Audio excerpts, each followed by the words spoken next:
Bon ben salut. Là, dans cette vidéo-là, je voudrais vous demander votre opinion sur quelle technologie qui vous intéresse. Quelle technologie qui vaut, selon vous, la peine que je développe en premier. Parce que j'ai eu plusieurs idées sur différents secteurs et moi, personnellement, ça me dérange pas trop de travailler ou de vous donner des informations sur un secteur en particulier. Donc, je vais vous donner un résumé de ce que ça va faire, mais pas trop de détails pour pas que ça soit ennuyant non plus si c'est quelque chose qui vous intéresse pas. Donc, en gros, les secteurs, c'est le premier secteur, ça va être les débris spatiaux. Parce qu'actuellement, il y a beaucoup de débris, ils font beaucoup de dégâts, puis ils coûtent très cher dès qu'ils font un dégât. Parce que juste pour envoyer le stock dans les airs, c'est déjà très cher. Donc, pour ramener ces débris-là, les solutions actuelles sont beaucoup trop coûteuses pour réussir à toutes les ramener ou à en ramener une quantité suffisante. Donc, j'ai une idée pour régler ce problème-là. Ça, c'est ma première idée. Deuxième idée, ce serait une autoroute spatiale ou orbitale. On va commencer par orbitale, après ça on verra.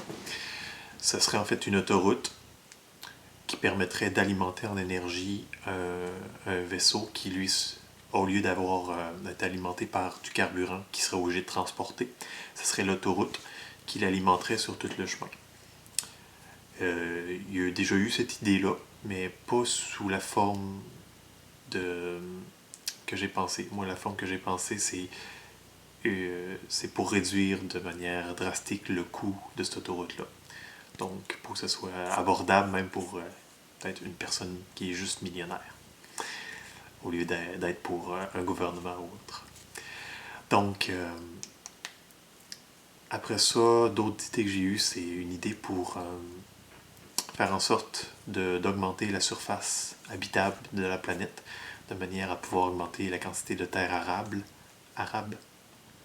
de terres cultivables pour alimenter la population, qui permettrait d'augmenter la quantité maximum qu'on peut être sur Terre en même temps que de régler le problème d'alimentation si c'est en tout cas une partie du problème. Ce que j'ai entendu dire, c'était beaucoup une question sociale ou de richesse, mais ça, c'est encore...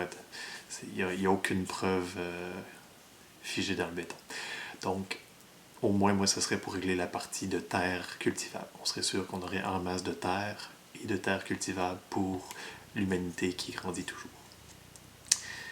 Et ce projet-là aurait une possibilité de faire aussi office de production d'énergie.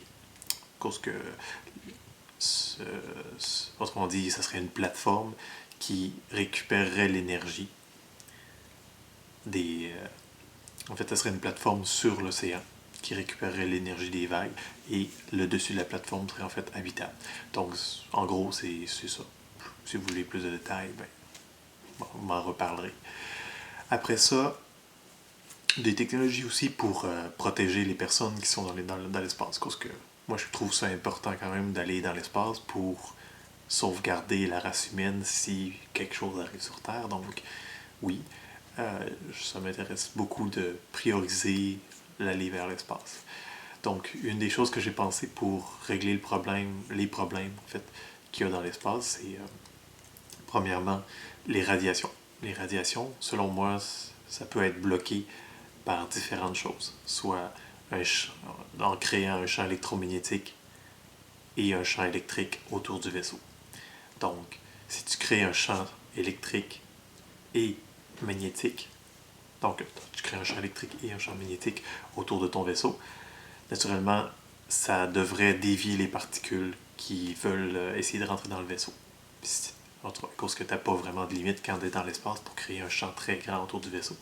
Ça demande juste une petite corde et un petit fil en cuivre ou quelque chose comme ça pour permettre à un gros champ électrique de dévier les particules.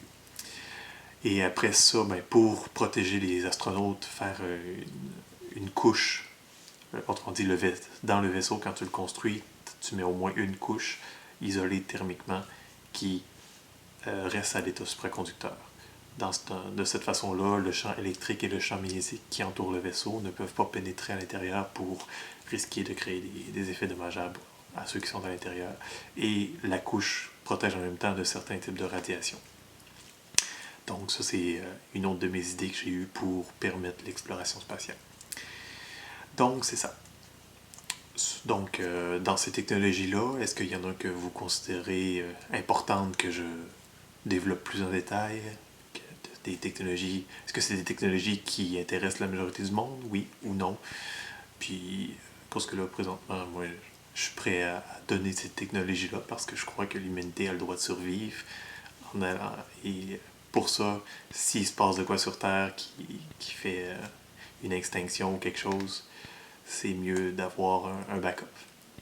C'est beau, fait que commentez là-dessus, puis aimez la vidéo si vous l'avez aimé. Salut!